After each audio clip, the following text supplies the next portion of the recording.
Dans cette vidéo, tu vas découvrir ou revoir les critères de divisibilité. Dans celle-ci, on va se concentrer sur la divisibilité par 4. Il faut tout d'abord savoir qu'un nombre est divisible par 4 si le nombre formé par ces deux derniers chiffres est un multiple de 4. Pour cela, passons par un exemple, ce sera plus clair. Prenons le nombre 5910. Lorsqu'on nous dit de prendre le nombre formé par ces deux derniers chiffres, cela veut dire qu'en fait notre nombre, on va le tronquer.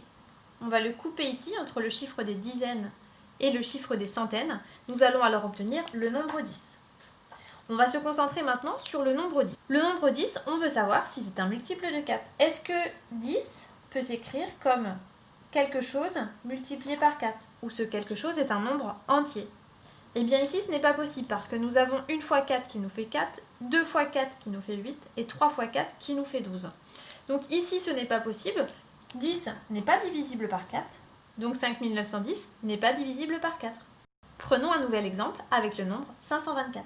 Dans ce nombre, je coupe mon nombre entre le chiffre des dizaines et des unités, c'est-à-dire que je le tronque. Je vais alors obtenir le nombre 24 qui est le nombre formé par les deux derniers chiffres de mon nombre. Ici, je vais chercher à savoir si 24 peut s'écrire comme le produit d'un nombre entier par 4. Et effectivement, ici, on pense assez rapidement que 6 fois 4 nous donne 24. Cela veut donc dire que 24 est divisible par 4, donc 524 est lui aussi divisible par 4.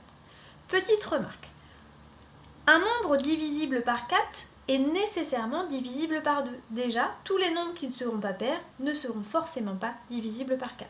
Maintenant, je te propose de t'entraîner avec le nombre 4932.